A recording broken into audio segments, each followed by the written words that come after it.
Hypermean increase, MSS mean vomiting, gravidarum mean like pregnancy. So increased vomiting in pregnancy, this condition we call hyperemesis gravidarum. एक और condition है, इसको हम कहते हैं मॉर्निंग सिकनेस.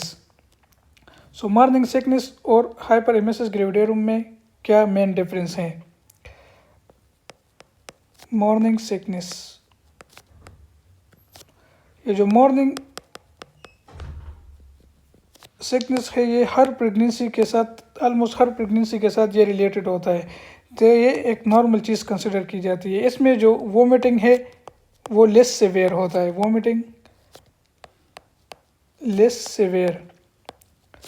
दूसरा, ये स्टार्ट होता है 5 to 7 weeks of gestational as और ख़त्म होता है लेस देन 16 वीक में.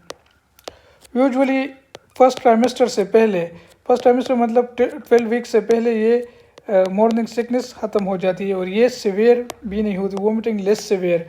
Start 5 to 7 weeks of gestational age and before 16 weeks of gestational age this condition subsides.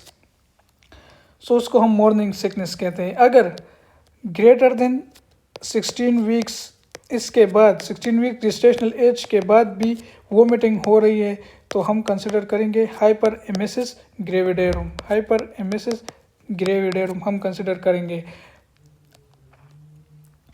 तो persistent vomiting not related to the other cause, अगर कोई दूसरा काज इसका नहीं है वोमिटिंग का, जिसमें गैस्ट्रोएंटेराइटिस हो गया, अगर एसिड रिफ्लेक्स नहीं है, जिसमें हाइपरथायरॉयडिज्म की डिजीज या न्यूरोलॉजिकल कोई कंडीशन नहीं है और इसके बाद वोमिटिंग हो रही है.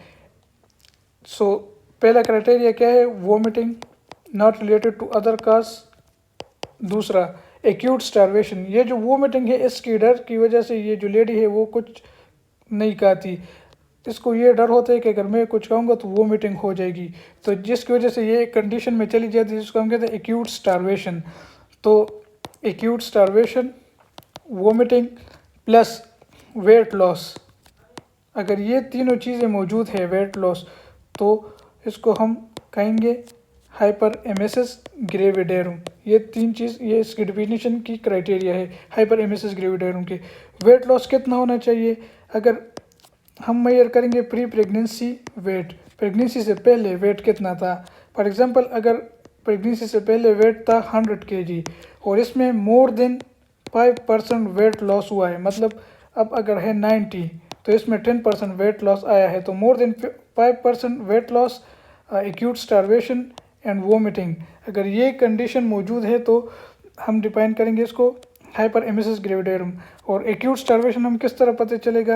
हम ये जो एक्यूट स्टारवेशन है इसमें बॉडी को एनर्जी देने के लिए कीटोन्स बनते हैं और ये कीटोन्स ब्लड में बढ़ जाते हैं, जिसकी वजह से ये यूरिन के अंदर चल जाते हैं और हमें एक कंडीशन कीटोन्यूरिया मिलती है. तो कीटोन्यूरिया से हमें पता चलेगा यूरिन एग्जामिनेशन के बाद कि एक्यूट स्टारवेशन है. More common in pregnancy, like more common in first pregnancy, multiple gestation. अगर मल्टीपल गेस्टेशन है तो इसमें बीटा HCG की वैल्यू ज़्यादा होगी, या अगर मोलर प्रेगनेंसी है तो इसमें बीटा HCG की वैल्यू ज़्यादा होगी. तो ये ब्लड में जो है बीटा HCG की वैल्यू जब ज़्यादा होगी तो ये जाके जो कीमो ट्रिगर रिसेप्टर जोन है, कीमो ट्रिगर जोन है, उधर ब्रेन में उसको स्टिमुलेट करते हैं और रिवर्स पेरिस्टालिसिस, और रिवर्स पेरिस्टालिसिस के बाद ये हाइपरेमेसिस ग्रेविडेरुम आती है. So beta HCG and increased estradiol have been implicated in its pathophysiology. Distinguished from morning sickness. So morning sickness usually start 4 to 7 weeks and resolves before 16 weeks, but can occur throughout pregnancy. Throughout pregnancy भी ये morning sickness हो सकती है, लेकिन ये less severe vomiting होती है. Acid reflux, जो कि प्रेगनेंसी में जो लोअर एसोफेजियल स्फिंक्टर है, ये बीटा HCG और एस्ट्रोजन की वजह से ये रिलैक्स होता है ज़्यादा, जिसकी वजह से जर्ट, गैस्ट्रोएसोफेजियल रिफ्लेक्स डिजीज़ होती है और इसके साथ वोमिटिंग भी होती है. गैस्ट्रोएंटेराइटिस, अगर कोई इन्फेक्शन है स्टमक या इंटेस्टाइन का, या कोई हाइपरथायरॉयडिज्म है या न्यूरोलॉजिकल कंडीशन है, तो इसमें भी इंक्रीज वोमिटिंग होती है। तो इसके जो सिम्टम्स है हाइपर एमेसिस ग्रेविडेरियम के मेन सिम्टम्स क्या है, तो सबसे पहले जो सिम्टम है इसमें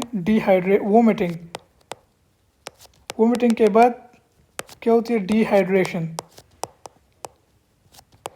तो डिहाइड्रेशन से इलेक्ट्रोलाइट डिसबैलेंस आता है, जिसमें डिक्रीज सोडियम, डिक्रीज पोटाशियम, ये चेंजेस आती है। Vomiting, dehydration, decrease sodium, decrease potassium, ketonuria. फिर आता है इसमें न्यूट्रिशन, डिक्रीज न्यूट्रिशनल डिफिशिएंसी आती है, vitamin B1 deficiency, weight loss.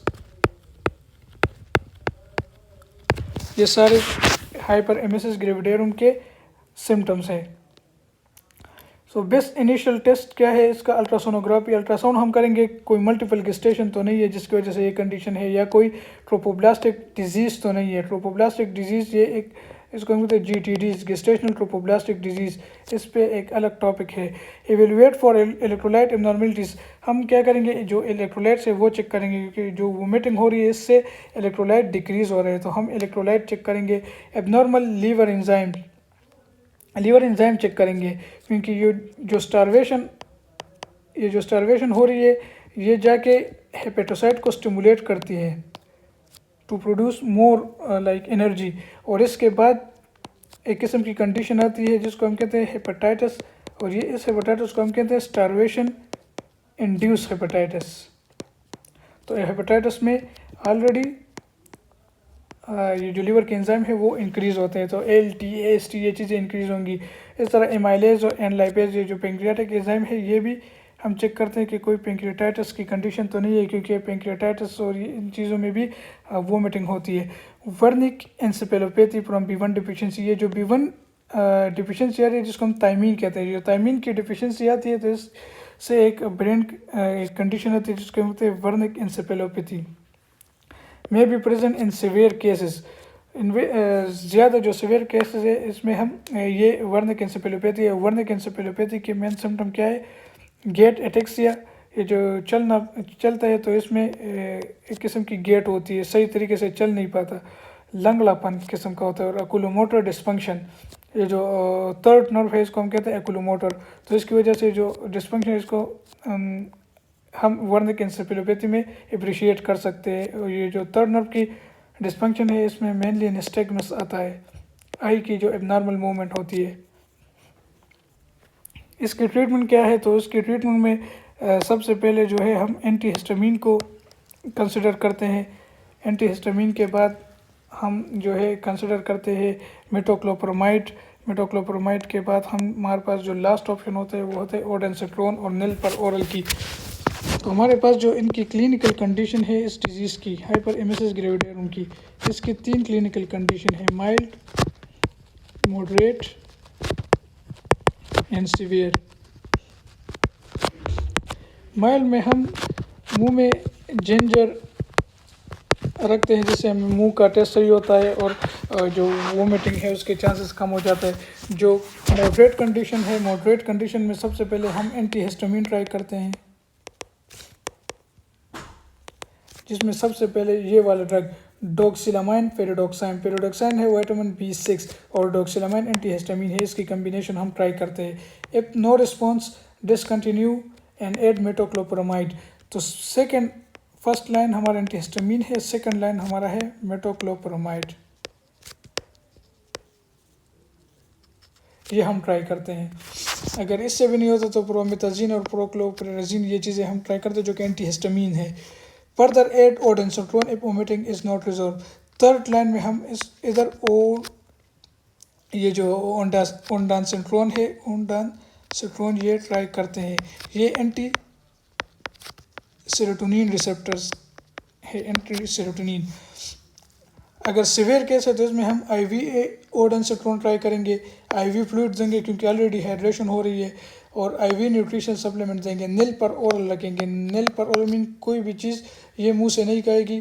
Total जो है टोटल पैरेंटल न्यूट्रिशन देंगे, इंट्रावेनस न्यूट्रिशन देंगे। तो ये चीज़ें इसकी मैनेजमेंट में है। इधर पर हमारे पास एक कंडीशन आता है जिसको हम कहते हैं Mallory Weiss syndrome. Mallory Weiss syndrome. Mallory Weiss syndrome क्या है? ये जो स्टमक का कंटेंट है ये, तो ये जब वोमिटिंग में जब ये स्टमक का कंटेंट जो बाहर आता है, अगर ये इतना फोर्सफुल बाहर आ रहा है कि जो एसोफेजियल वॉल है इसमें टीयर्स आ जाती हैं, एक किस्म की दरारें बन जाती हैं, तो इस कंडीशन को हम कहते हैं मैलेरी वाइस सिंड्रोम।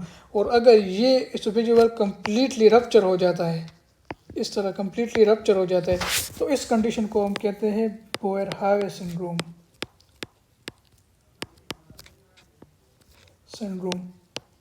तो ये दो क्लिनिकल कंडीशन है एसोफेगस के वोमिटिंग के related, tears and rupture.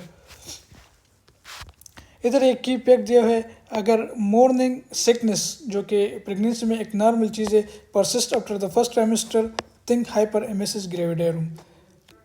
Important to rule out tropoplastic disease with ultrasound in a pregnant patient who presents with severe nausea and vomiting। अगर severe nausea and vomiting है तो हम सबसे पहले ultrasound करेंगे। अल्ट्रासाउंड से हमें दो चीज़ों का पता चलेगा। ये जो severe nausea vomiting है, या तो ये मल्टीपल गेस्टेशन की वजह से हो रही है, मल्टीपल गेस्टेशन की वजह से, क्योंकि उधर बीटा मल्टीपल गेस्टेशन मतलब मोर फीटसेस है, बीटा HCG का लेवल बहुत ज़्यादा है, या ये गेस्टेशनल ट्रोपोप्लास्टिक डिजीज़। तो गेस्टेशनल ट्रोपोप्लास्टिक डिजीज़ में हमारे पास दो किस्म के हैं, एक बिनाइन है, एक मैलिग्नेंट है। फिर बिनाइन में हमारे पास molar pregnancy, complete molar pregnancy and partial molar pregnancy, ये कंडीशन आती है जो कि अलग चैप्टर में हम डिस्कस करेंगे। कंप्लीट मोलर में कोई फीटस का जो प्रोडक्ट ऑफ कंसेप्शन बन जाता है, इसमें कोई फीटल टिश्यू नहीं होता, इसको हम कंप्लीट मोलर प्रेगनेंसी कहते हैं। और जिसमें फीटल टिश्यू है लेकिन एबनॉर्मल है, इस तरह के हमारे जो नॉर्मल सेल है वो डिप्लॉयड होते हैं, लेकिन जो पार्शियल मोलर प्रेगनेंसी में जो प्रोडक्ट ऑफ कंसेप्शन बन जाता है और उसमें जो फीटल टिश्यू होता है वो डिप्लॉयड की बजाय ट्रिप्लॉयड होता है। इसमें क्रोमोसोम की 3 कापियाँ होती हैं, 23+23+23। तो ये कंडीशन होता है, तो इसमें हम पार्शियल मोलर प्रेगनेंसी कहते हैं। तो ये गेस्टेशनल